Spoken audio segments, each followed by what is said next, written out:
On this episode of the Workers Podcast, we take a look at personal financial management.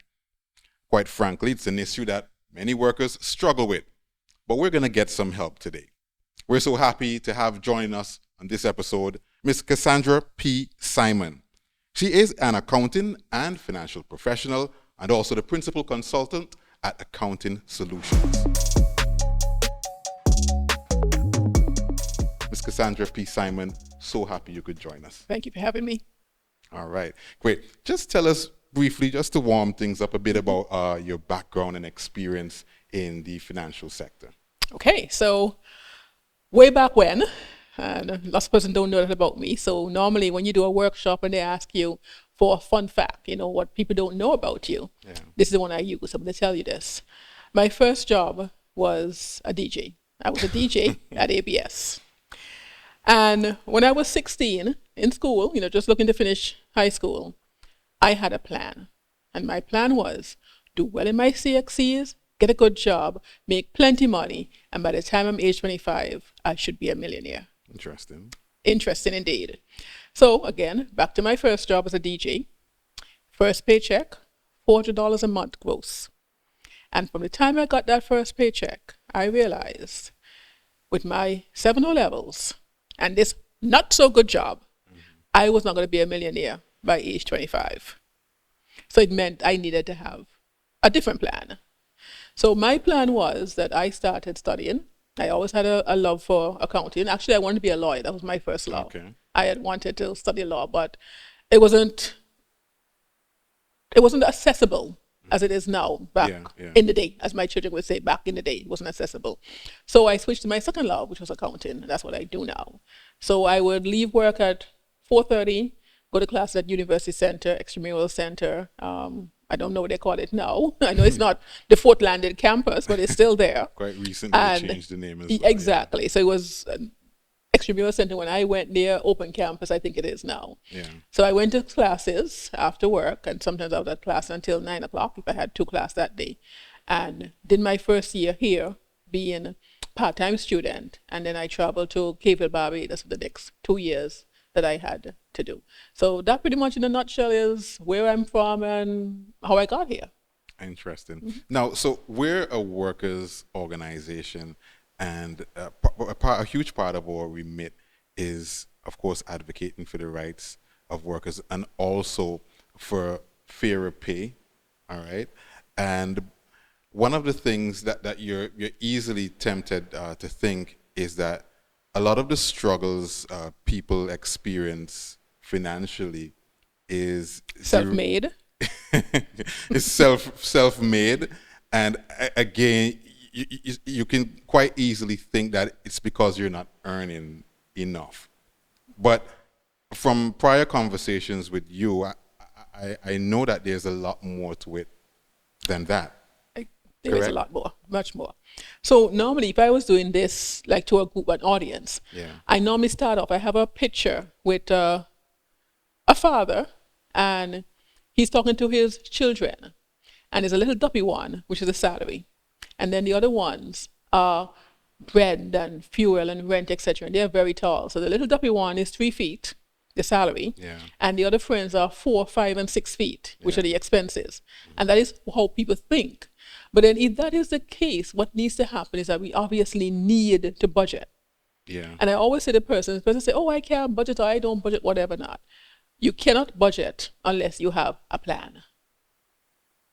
So we would hear words like, your plan should be SMART. Mm-hmm. What does SMART mean? S stands for specific, M means measurable, A means achievable, R is realistic, and T means time bound. So let me give you a scenario. At the beginning of the year, when I made my New Year resolution, my plan was to travel to Ireland in either July or August of this year. That is specific. I have a plan that I want to do this. Now I need to measure it. And what I need to do is to figure out, back then in January when I'm making this plan, not in July or June when I want to go in July, what is the approximate cost of this trip that I want to do? And if I find out the trip is going to be like $3,000 US without airfare, I have to add on the airfare. Yes. And let's say the airfare is another $1,000. That means I'm spending money. I need to have, obviously, by July, 5,000 US dollars. And I'm going to go further into my research. Is there a payment plan on this trip? Because normally if you're taking a tour, you deposit and you can make, payments in between. Yeah. So that's how I'm being specific. What do I want to do? I'm measuring the cost of it. Is it achievable? Can I, within the time frame that the payments need to be made, get this money together to make those payments? And if I cannot, which means my budget doesn't allow, my salary doesn't allow, it means that's not achievable. And maybe what I should do is not plan on going to Ireland in July, August of 2024, but maybe go to Ireland in June, July of 2025. If I really want to take a vacation, I may downsize and decide, listen, I'm going to go to Anguilla. It's just next door. Yeah. And that may be achievable. Yeah. So I've also done the time period, because the time period that I wanted to do was by July, August, which means I have, by the time I started making my plan, 7 to 8 months to achieve it. Yeah. But lots of time you find persons and they do a plan. It's a pie in the sky. So I want to save more money this year. If I save $2, it's more than I did last year. So you have to be specific. Correct, yes. I want to save X amount of dollars this year, because that is what filters down to everything else. You want to save $2,400, there are 12 months in a year, you're doing $200 per month. Or time bound, are you saving that $2,000 towards something and you don't have 12 months, you only have 10 months, which means if it's 10 months, obviously you have to up, it can't be $200 a month. Correct. So lots of time we don't set a plan, we don't have a plan, we don't have a goal. We just say, oh, I want to do that. Like I mentioned earlier, I went to Extramural Center, and I remember when UE Fort Campus was coming to Antigua. I have two friends, slightly younger than I, and they were like, "Oh, I want to go to UE 5 Islands to do something. I want to go to UE to do something." And I'm telling you, they heard me, because I said to them, "You're just so bougie. Because it's UE 5 Islands, Fort Landed campus. What in heavens do you think open campus has been here since when was doing? It's UE." Yeah. But obviously, UE 5 Islands, Fort Landed campus carries a certain prestige to it. Yes. And now, all of a sudden, in their old age, they want to go UE 5 Islands. And you know what the result was? They never went anywhere. Yeah. Because it's just a dream they had without putting a plan in place. Yeah. So it's the same thing with our salaries. We may decide, and some people complain about house rent. No, we're not Americans. Americans pretty much tell their children, when you're 18, time for you to go. But then the American children know, when I'm 18, 10 to 1, my parents are going to tell me time to go. So they're supposed to be planning as to where they're going to go after 18. Our parents will keep us until we have gray hair. Yeah. So we don't have that. So if you know you want to move out to your parents' house, because obviously you don't like the rules, you want to have your significant over, at any time of night, sleeping over, and mom and dad say, not in my house, not while you're under my roof, you don't want to go to church, etc., etc. And you know that you want to move out to your parents' house by the time you're 25. That's a plan you should be working towards. So don't now come and complain about rent is very expensive. Is that you're moving into rent with by yourself, or you're moving into rent with a roommate, you're moving into a furnished apartment, utilities included, or you're moving into an unfurnished house where you have to go to Courts or one of the other furniture store and purchase furniture. Yeah. That is your plan. What is your plan? What is the age you want to do it by? If you can't afford to do it, then you stay home. You have a consultation with your parents and say, listen, your rules are too stringent. You need to loose up a little because I'm an adult and I need to start acting like an adult and taking on more responsibility, but you need to give me that leeway. Yeah. So don't just move out of your parents' house because you can't take their rules and then complain rent is too much when you haven't made a plan as to how you're going to afford rent. Wow. I love what you're saying. It has to be realistic. It has to be boils realistic. down to that, right? Exactly. Yeah, absolutely. But a lot of time it's a pie in the sky, we think. And I'll tell you something. I remember maybe 2018, I had a consultation with a young lady, and she would have been working in the public sector. And she left the public sector and she went to work with one of these call centers, one that pays well. Yeah. So she's making twice what she would have made in the public sector. So, just like me, you figure when you're 25, you're going to be a millionaire. And her plan was to retire at age 35. And I said to her, do you know what the age of retirement is now? Because it had already been announced it was going to go to 65. Yeah. I say, you're talking about you want to retire when you're age 35. You have 30 more years before you can even tap into any sort of social security, whatever not. She's like, oh, I have my plans, I'm going to do that. You say, you know how much things can change during that time? I mean, you're not married, you don't have any children, she don't have any tension. I say, you know, you can meet somebody you really truly like and love and want to have children with. Yeah. Just too many unknown variables for her to take that decision. But what was driving her is the fact that she was making twice what she used to make in the public sector. Now, what she didn't consider, the history of these call centers, they pay well, but there's a history to them. Somebody else, some other jurisdiction is a lower paying jurisdiction than us. So we've had instances where the call centers have upped and they've moved to Romania, they've moved to Philippines particularly. Some come back, you know, because maybe the government give them some more concessions, et cetera, et cetera.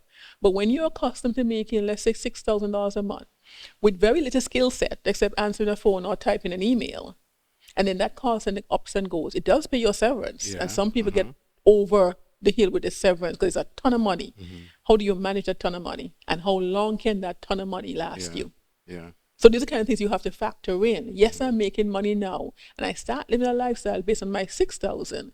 But if that 6,000 today or tomorrow goes, how marketable am I? Yeah. Where can I find another 6,000 Yes, to work? that is true. We yeah. were seeing what happened with LIAT workers. I mean, LIAT pilots were very well paid, and I assume that if they were very well paid, they had a lot of perks. I mean, free travel, not only on LIAT, but the other airlines, they probably got concessions on cruises, et cetera, et cetera. And when LIAT pretty much went belly up unexpectedly because of COVID, LIAT workers are squanting. Yeah. You have the hotel workers. So hotel workers know when it is high season, they are rolling in service charge. Do they ever consider that when it's low season, can I afford to live on my basic pay without that service charge? Should I put something aside? But we are living high on the fact which is service charge during the high season. And when it comes low season, we are scrunting, we are crying, we are holding our belly, and we are saying bam, bam, bam. So we really need to put a lot of things in perspective. Correct. Right? The vulnerability of our economies and certain industries. And also over time, circumstances can change. Exactly. So you and have we to have history. absolutely. We have history. And the other thing we have to consider as well, you may be with, how often, I mean, you advocate, and I didn't hear you say workers' responsibility, because Labor Day, and I heard all the, you know, of course, it comes to Labor Day and all the union and workers representatives are on the radio.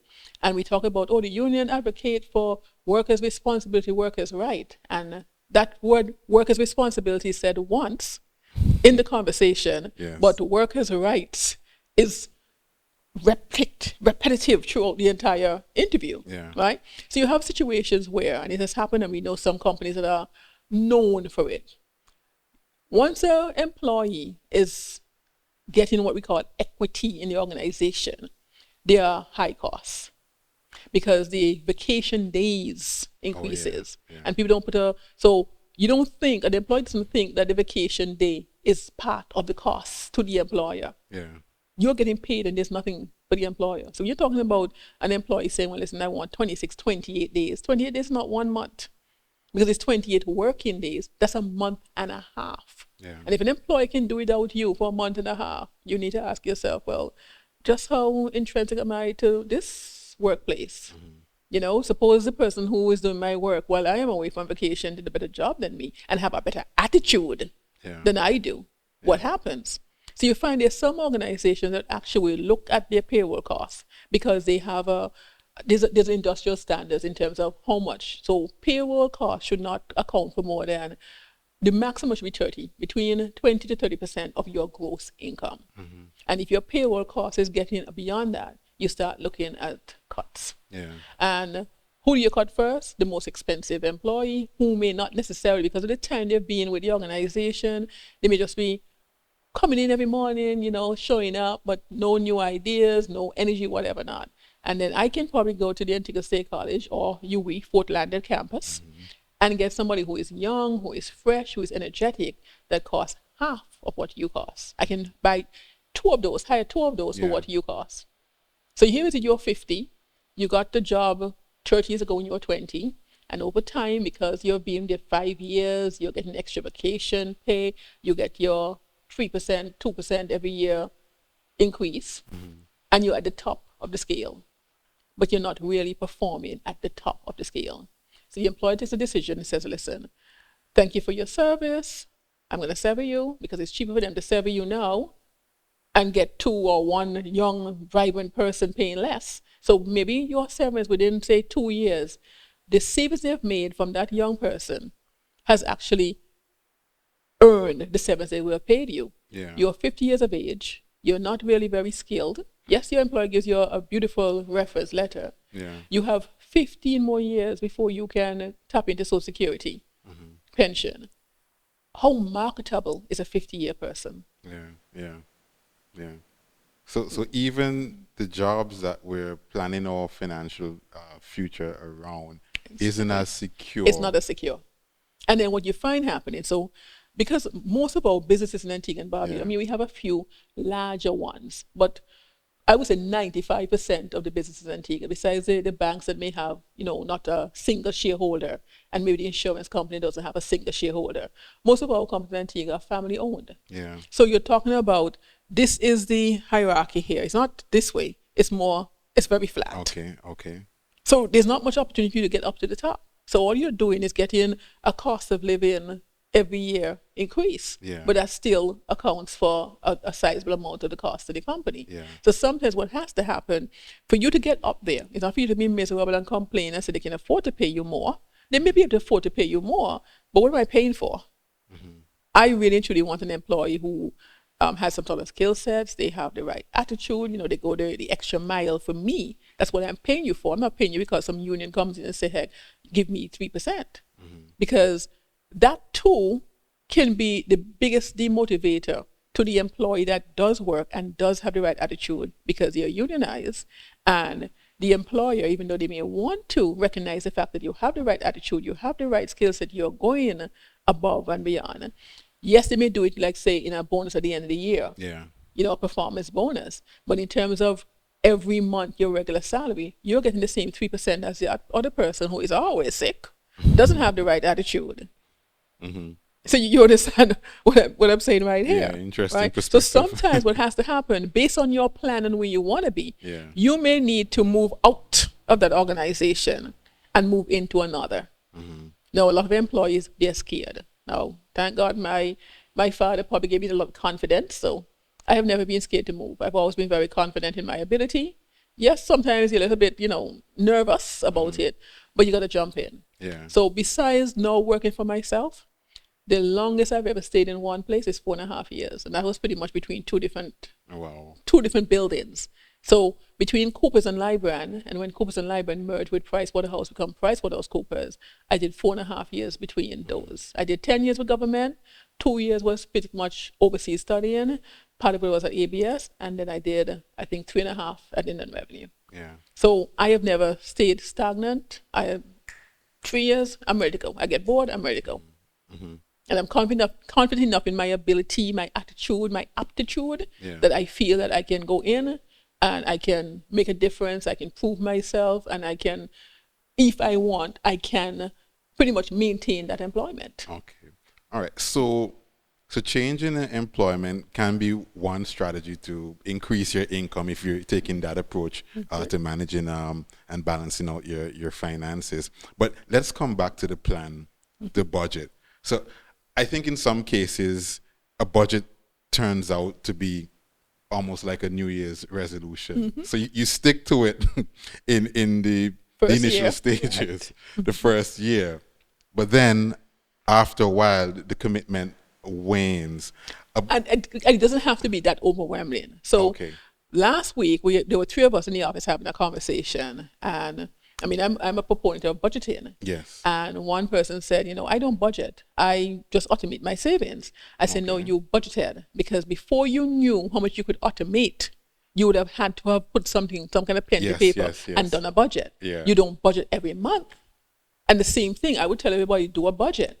I have done my budget. I automate my savings as well, and it works. So I don't have to budget.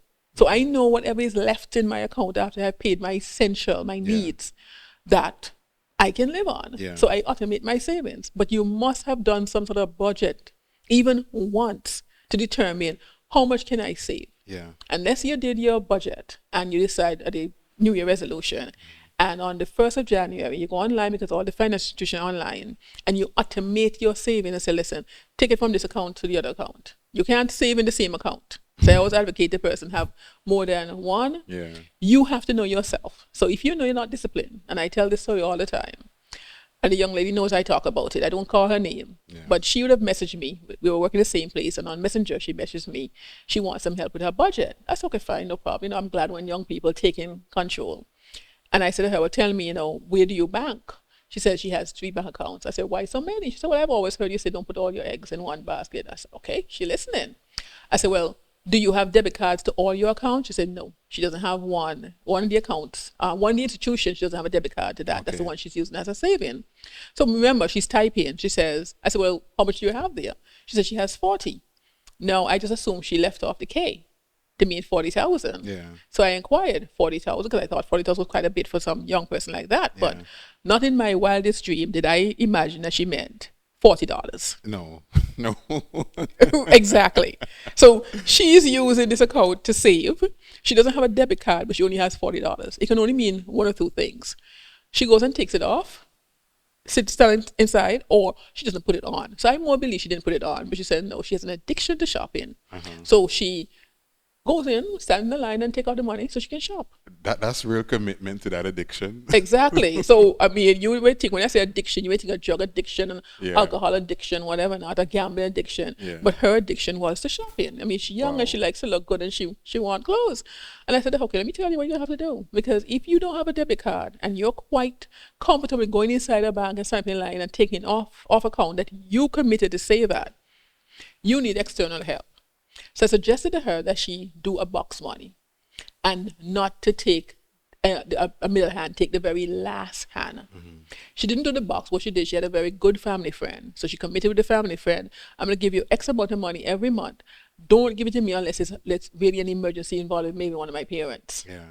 And in doing that, she broke her addiction. She had enough saved. She actually did a down payment on a piece of land. She retooled herself as well. Yeah. So she retooled herself. She went to school and she did math. She hadn't had math at O-level, so she did math at O-level while she was working. She has now purchased a car, and she has also changed jobs. Excellent. Excellent. So she went from $40 to pretty much being a land owner. So she has her plan. She's not looking to rent. She's looking to build. So she moves from her parents' house. And she already said both of her parents are not together. So both of them are married to different persons. Yeah. So she has a stepmother and a stepfather. She said when her parents get older, she wants to have enough land that she can build a cottage, in the yard, so they can have, what we call in-law cottage. So she has a plan. Yeah, and she's working towards that plan. Okay. So we're staying with the whole idea of budget just for a bit more. I have a difficult question or scenario to put to you. What do you say to someone who says, I've put a budget in place, but my necessary expenses consistently exceeds that my income?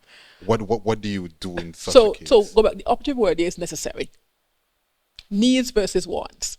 So I always ask that if I'm in front of an audience, that's my opening question, that's my poll.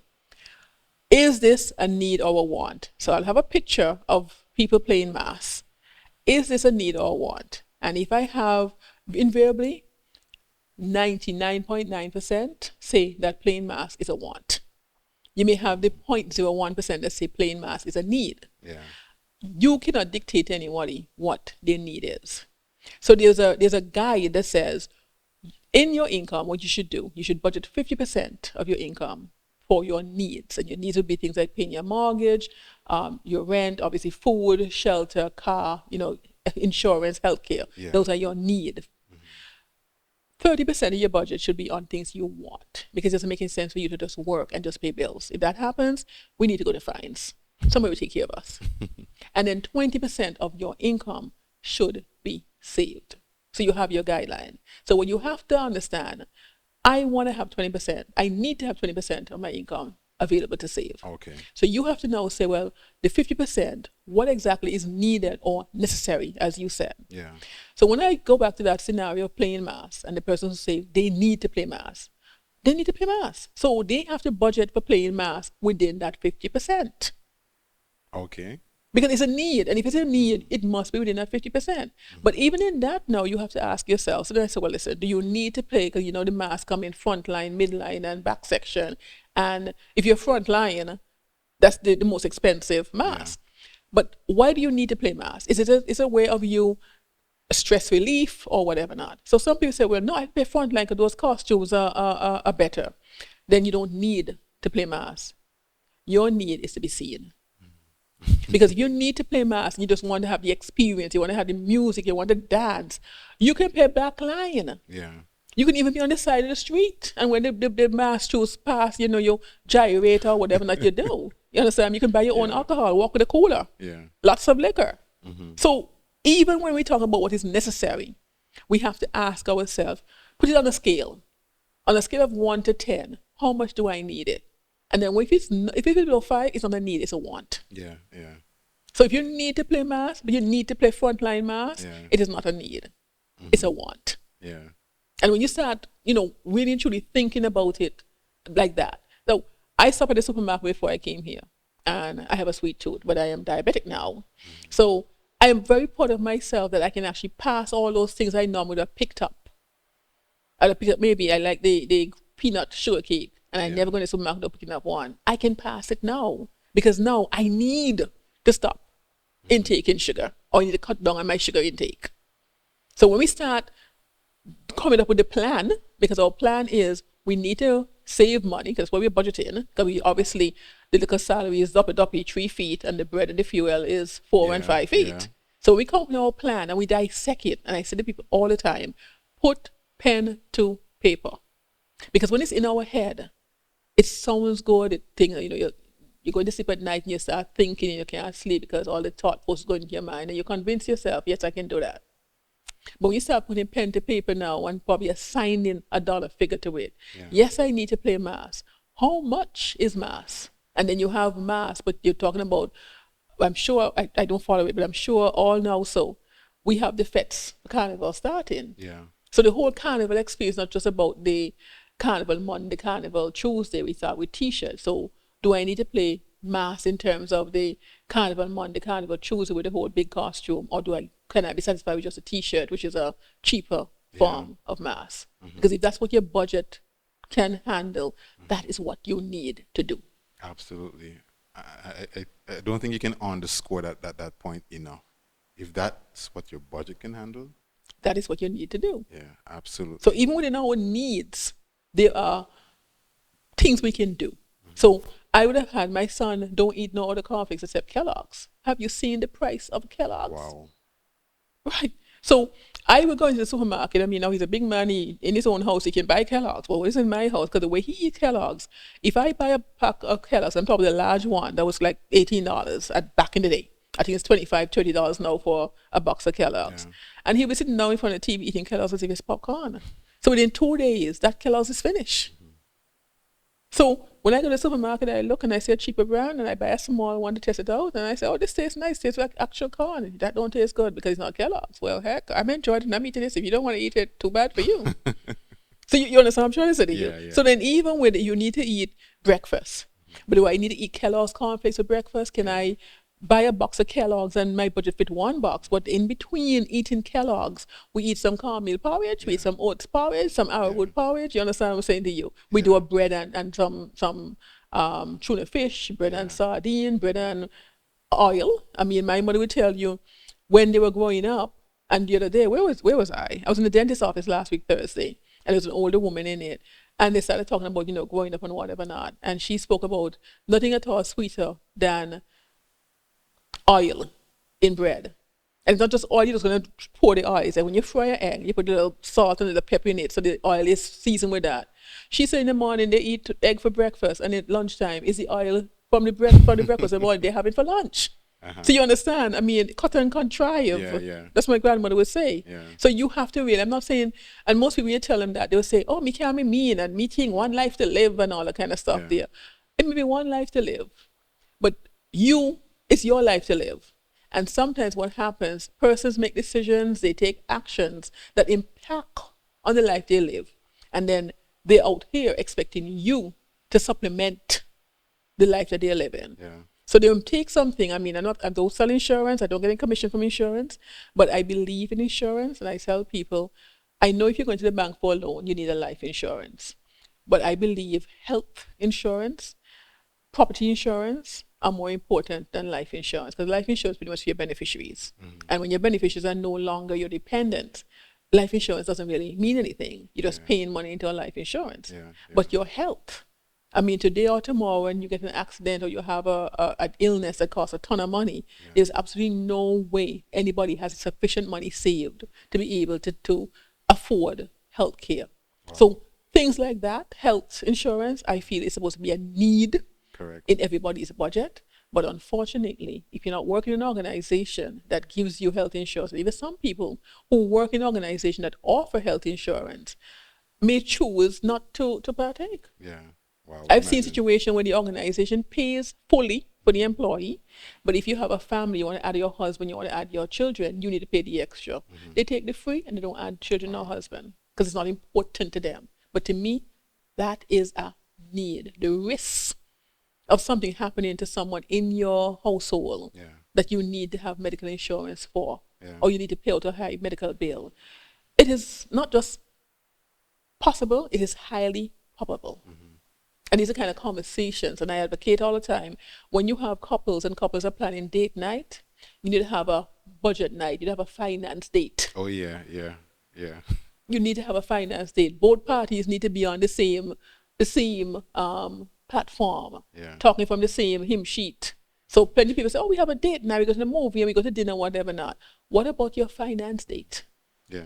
Just like you're spending on the date night, you're incurring expenses. You should set a date night to budget and manage it. Not even just a date night. If the children of a certain age, the date night should include, the finance date should include the children as well. Yeah. So I have a friend, and she did that with her children. That's very simple. You know, I tell people all the time, it doesn't have to be anything too extravagant, nothing too planned. So single mother with 2 children, and I mean, just little things. She had a very tight budget. And she said to them, listen, once a month, we're going to have like a pizza. We can go for pizza, whatever not. We can go for ice cream, whatever not. But the variable expense of this household is the utilities. That's the one I think all of us can help to control. So make sure you take off the lights. Don't keep the fridge door open, you know, whatever not. And don't go to the fridge too often. So she get it like that. And one night, she's in the restroom. And she's using the light. And it goes, pop, light off. Her daughter turns off the light. You don't need light to do what you're doing. Because she now is making sure that you, mommy, not going to impact my peace tonight and blame it on me. Interested. So get the children involved in the little things that they can do too. And more importantly, it is life lessons to them. So when they start working, hopefully they're not going to miss quarantine and complaining like how the parents complain, because they're accustomed to knowing, well, listen, there's a difference between my need and my wants. You know, my parents take care of all of my needs, and they take care of some of my wants. And I need to start going into the workplace in the same thing. You know, sometimes when children start working, wow, you get that money in your hand. When I started working for that $400, it was small, but it was 10 times more than I ever handled. So I felt as if I was a millionaire, even at $400. Wow. So let's try to cover a few other areas really quickly. Managing debt. I think everyone will incur some sort of debt at some point in time in their your credit card is a debt. Yeah. And too many people don't understand. No, I use credit card extensively.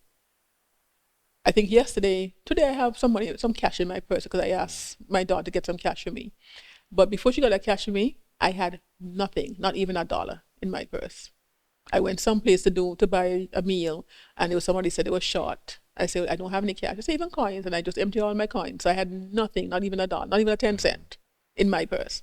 But I have my credit card. Yeah. So I have spending money, and I have a checkbook as well. Yeah. So the credit card is a debt, and a lot of persons use it because obviously, if you use your debit card, it's taking it straight from your account. Yes. If you use a credit card, you have a time period in which to pay. You are encouraged to pay the minimum balance, etc., etc. But the interest rate on a credit card ranges from 21 to 24% per annum. If it's 24%, it's 2% per month. There are these things they call payday loans. They are extremely easy to get. You come with 3 pay slips and you get a loan. The interest rate on those are about 36% per annum. And if you're going to go and get a payday loan and paying interest at that level, you're digging a hole for yourself. I'm not saying you don't have emergencies. You do have emergencies. But a lot of times, the emergency we have that tells us to go and borrow at that level is because we did not have a plan. So you do need to borrow. And I'll tell you another story. So I have a friend, and she had a credit card. And she came, she says she pays $500 a month on the credit card, and she doesn't think that she's going anywhere because she didn't read the fine print. The credit card interest is not on the balance outstanding, it's on the statement balance. So she's paying on the balance even though she made a $500 payment. So how we worked it out for her? I called the bank. What is the interest rate on your credit card? 23.99. And that's sort of thing too. We hear 23, don't hear 23.99, which is 24%. Yeah. What's the interest on your unsecured loan? 12%. She went, she borrowed the money at 12%, paid off the 24% credit card debt, right? And I said, hey, if you can't manage your credit card, cut it up until you can manage it. And she said, no, she feels as if she can breathe because with getting that loan, she can pay it down. So my advice to the person that taking out debt, when you're taking on loans, make sure you know you're doing it. Don't just take a loan to, and there's some people who need to play mass. If you see the newspaper, they're advertising carnival loans. Yes. So there are persons who take out loans for carnival. If it's your need, go with it. But ask yourself, how much is it going to cost me to pay this back? How much cheaper would it be if I budgeted and put aside money in an envelope or under my bed, or under my pillow every month in order to pay mass? So read the fine print. Interest plus time is what really and truly costs. And there are lots of apps. If you have Excel, there's an amortization sheet that is free in Excel. You can go online and look at a loan calculator. You can put in the figures and you can actually see how much am I borrowing, what is the interest rate, and how much am I paying back total. So you know sometimes, depending on the time you take. So let's say even a mortgage. And some of you can't do any better. You can get a 30-year mortgage. Now, if you take a 30-year mortgage, you're paying back 3 times what you borrowed. But it's better for you to take a 30-year mortgage than to continue renting for the rest of your life. Because when you rent, the only thing you get from your landlord is a receipt. That is when you have a mortgage, each month you pay that mortgage, every month you have a share in that house. Yeah. More starts belonging to you than belongs to the bank. Correct. And even if you're a single person, no children, you have no way to leave the house with, that house can be the incentive for a niece or a nephew to take care of you in your old age. Yeah. With the promise of that house. Wow. So read the fine print and know the longer you take to pay off and the higher the interest rate is, the more you will be paying. Okay. A lot we've learned so far. Just a few other things I wish to cover. Everyone, I'm pretty sure, could use a little extra income. What are some of the ways that we could go about, or what are some of the things we should think about in terms of earning extra income? Right. So the best thing I can say to somebody is you need to balance in life, because some of us, in the pursuit of money, they say money is the root of all evil. Yeah. We dig a early grave for ourselves. So everybody wants to make extra income. How can you make extra income easy, simply, without digging a grave for yourself? Yeah. Do you have a hobby? If you have a hobby that you can actually monetize. So there's some people, I know this young lady that likes to bake cakes. So she bakes cakes for family members, she gives them as gifts, etc., etc. But can you actually make money from doing that cake? You're just giving them away. Can you actually make, and everybody say you make beautiful cake, can you actually make good cake? Now, my daughter likes the old-time cake with the old-time hard icing rather than the buttercream icing, right? So, that's a selling point. Yeah. Can you sew? I can sew. I have 2 sewing machines, but I have no time to sew. So things like purchasing curtains and all this. Somebody says to me, listen, I can make your curtains exactly how you want it, whatever not. I would run with that. Yeah. Can you do a class? So I know, and these are young people. They're students at UE who are studying, say, accounting, and they're actually offering classes to fifth formers, because obviously they've done the fifth form and they're now in first year university, so they know a little bit extra, and they're actually offering classes to these young people. Yeah. I have a family member, and they say she makes real good meatballs. She was for a small income, and I said, you know, you need to start finding yourself, you need to start doing it. So you work in an organization that have more than 20 employees, and 10 to 1, a lot of them come to work in the morning without having breakfast. Think about it, because you have people going around with these clear boxes, and you have, Yes. you know, little sausage roll, meatballs, whatever, and that kind of stuff. So just even in your workplace, where I was this afternoon, I actually saw one of the supervisor with a jar on their desk, and they're selling bombs. You know, those little chocolate covered nuts. Oh, yeah. 25 cents. So every little thing you can do, but at the end of the day, you need to make sure you're not expending more money, you're not making a loss, that you're putting good money after in the hope of catching bad money, and it's not taking so much of your time. You don't have time to balance, you don't have time for your children, etc., etc. I love that advice. Cassandra, as we wind down, in a nutshell, if you could bring it down to three, what are the three most important things that individuals should remember about managing their personal finances? So, three most important things. There's so many. Let me see if I can get three. So, top one, set yourself a goal, have a plan to achieve that goal, put pen to paper so you can actually write down and say, well, listen, how am I going to, what do I want to do? How am I going to do it? When am I going to do it? And can I really do it? Can I do it by myself? Do I need help from outside? Do I need family members to help me? Do I need a husband to help me? And sometimes that's what the problem is. Lots of us, because of our cultural and societal norms, we are doing on one income what it really takes two incomes to do. Wow. We don't have a lot of couples. Women are deciding, well, I'm independent woman, I can do this. So you have a single mother raising two children, you know, with maybe child support from the father, but the child support is not really a second income. That's what we have to be looking to get in, second income and second job and all that kind of stuff there. And then I can go on and on. It affects the children because the parent is not there for support. Yeah. So have the plan, put pen to paper, consider what you need to do to achieve this plan, and the plan is not stagnant. So life circumstances change, and you may need to revise that plan. So you can't do a plan at 16 and decide you want to be a millionaire by 25, and when you realize it's not going to happen, you just say, well, I'm never going to be a millionaire. You re-strategize and ask yourself, what else can I do to become a millionaire? Not by 25, but sometime in my lifetime. Yeah. Cassandra, thank you so much for being a part You're of welcome. the Workers Podcast. And of course, we do look forward to having you again sometime in the future. Folks, this has brought us to the end of another episode of the Workers Podcast. Do join us again for the next episode. And remember, we upload videos every Friday on our YouTube channel. Thanks for joining us.